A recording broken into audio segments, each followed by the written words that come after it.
Did you know that nearly 70% of the world's population still lives under a form of authoritarian rule? Or that some of the most powerful political ideologies we know today, like democracy and socialism, almost didn't make it into history?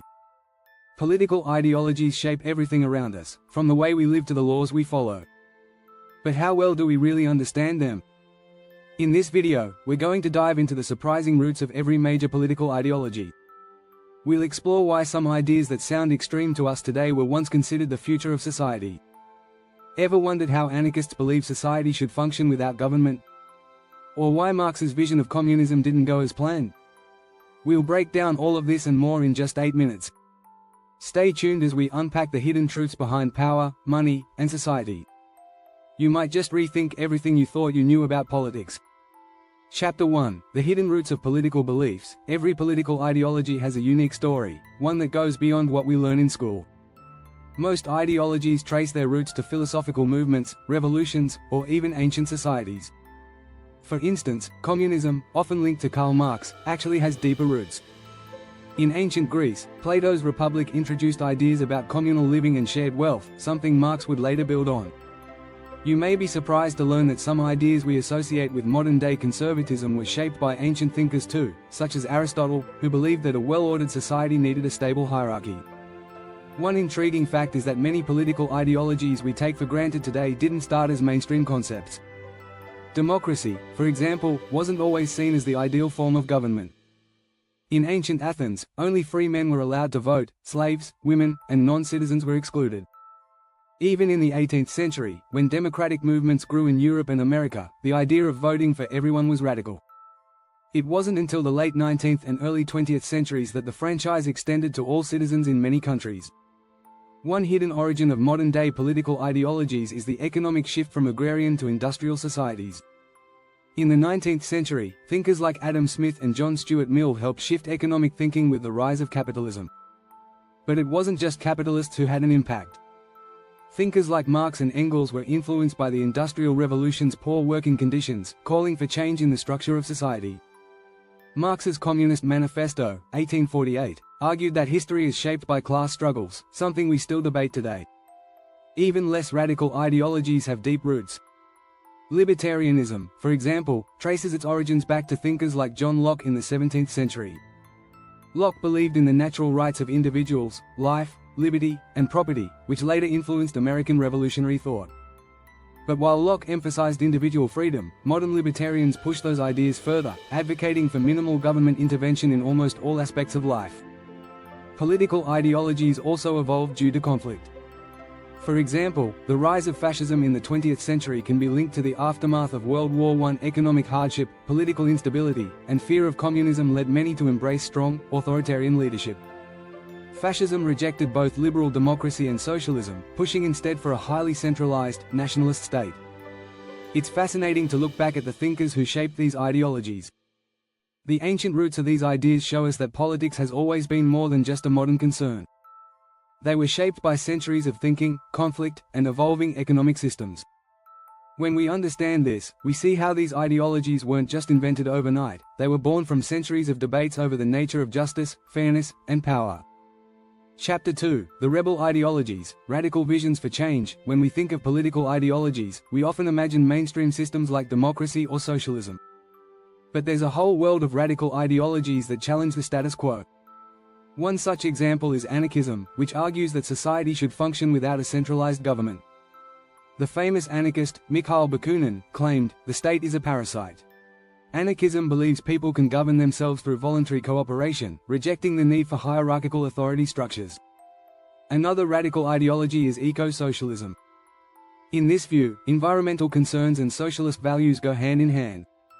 Eco-socialists argue that capitalism's focus on constant growth is incompatible with a healthy planet. For example, Naomi Klein's This Changes Everything argues that climate change isn't just an environmental issue, it's a political one. Eco-socialists advocate for collective control over resources to ensure sustainability and fairness, aiming for an economic system that serves the planet rather than exploiting it. Then there's futurism, a political ideology that looks to the future with an optimistic lens.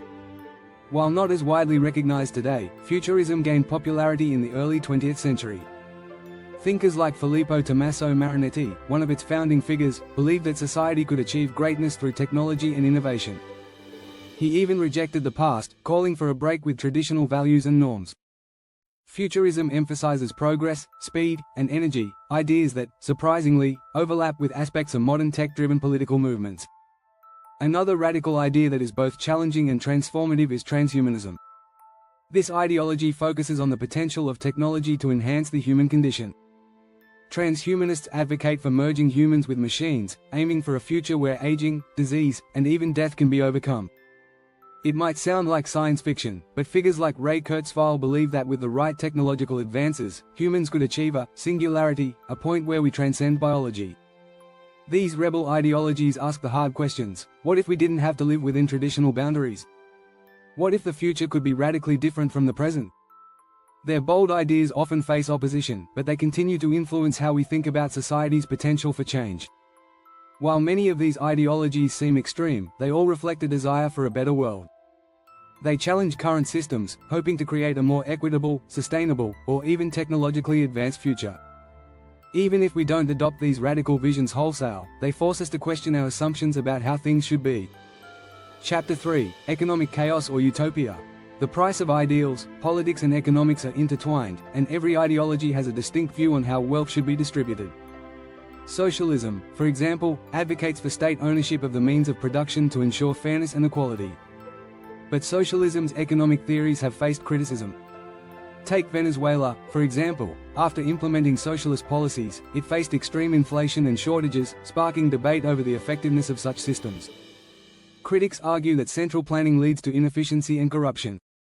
On the other side, capitalism offers a free market system where supply and demand dictate prices. It's driven by competition, and proponents argue that this leads to innovation and wealth creation. However, capitalism's focus on profit has often been blamed for inequality. In the US, the top 1% own more wealth than the bottom 90%, a statistic that highlights capitalism's potential to exacerbate inequality. A more moderate position, however, is social democracy. This ideology combines the best of both worlds, market capitalism alongside social safety nets. Scandinavian countries like Sweden, Denmark, and Norway have embraced social democracy, achieving high levels of income equality and prosperity. These countries balance a robust welfare state with a thriving capitalist economy, suggesting that it's possible to have both individual freedoms and social responsibility.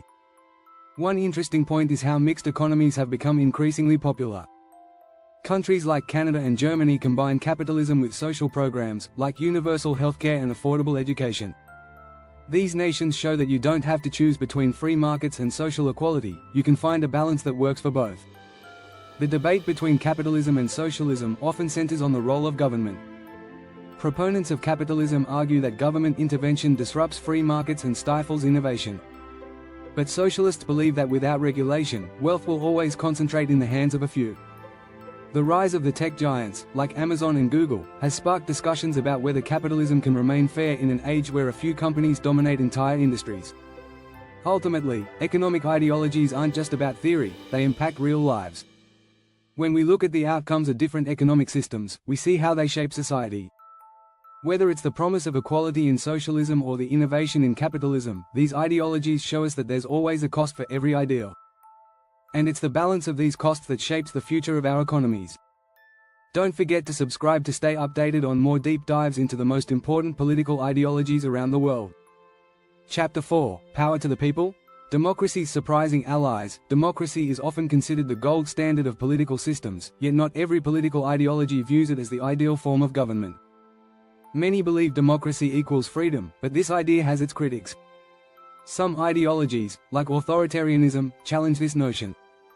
Authoritarians argue that strong central control can lead to a more stable society, even if it means limiting certain freedoms.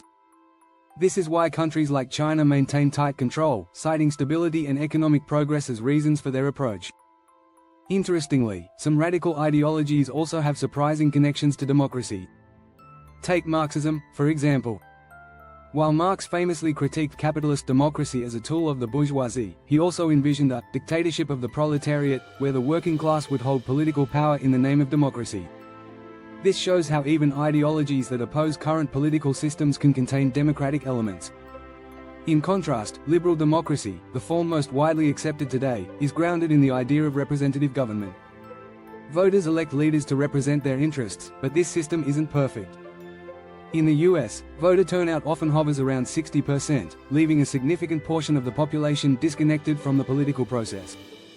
This raises questions: does democracy truly represent the people when so many opt out?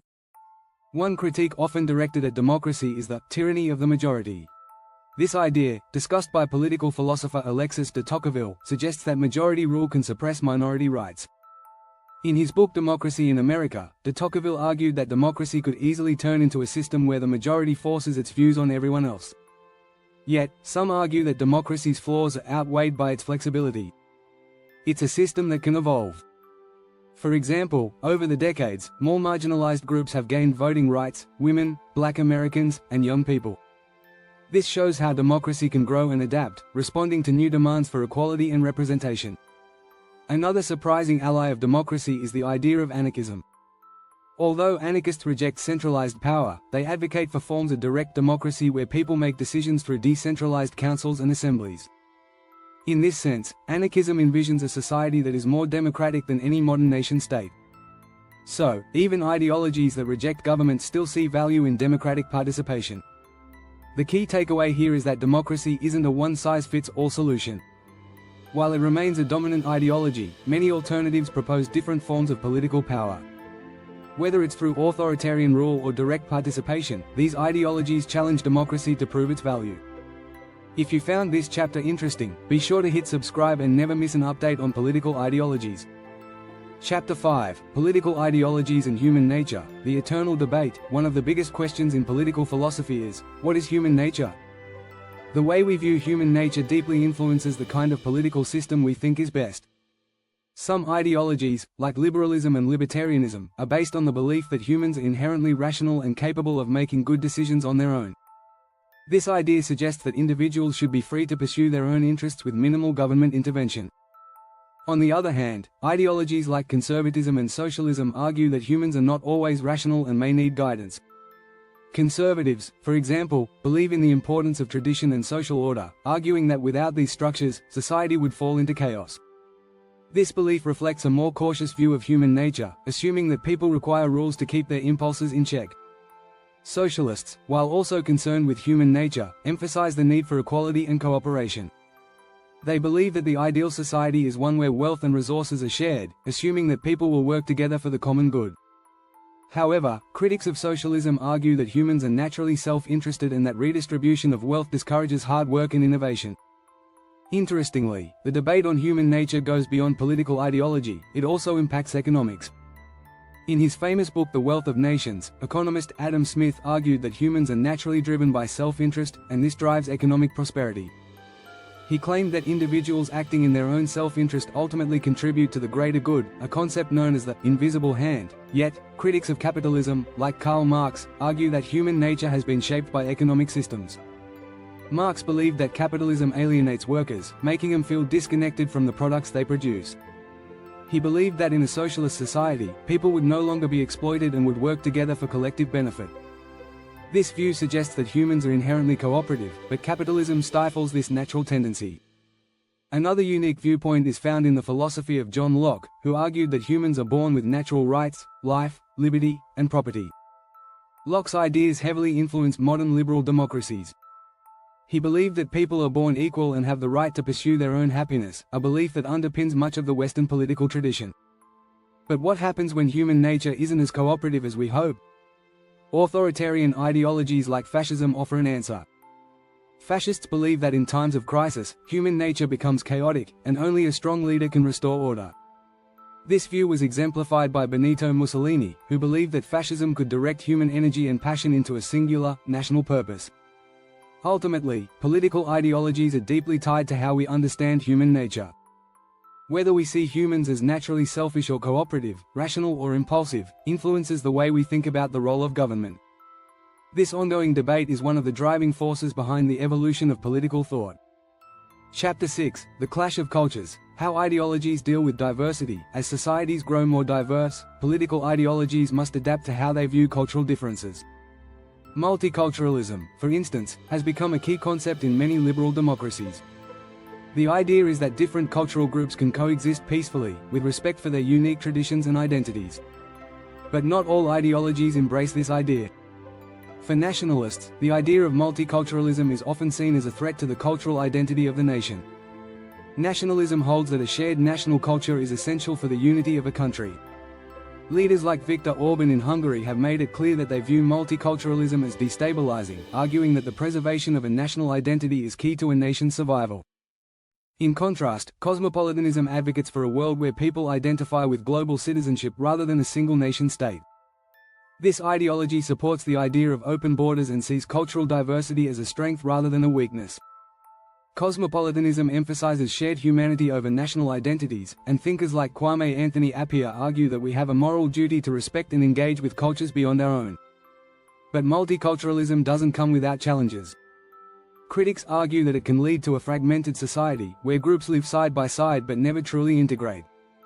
The rise of identity politics, where individuals define themselves based on race, gender, or ethnicity, has created a new political dynamic in which cultural differences often take center stage. Some political ideologies, like socialism, advocate for the reduction of cultural divides by focusing on class struggle over identity politics. Socialists argue that economic inequality is the true source of social division, not cultural differences.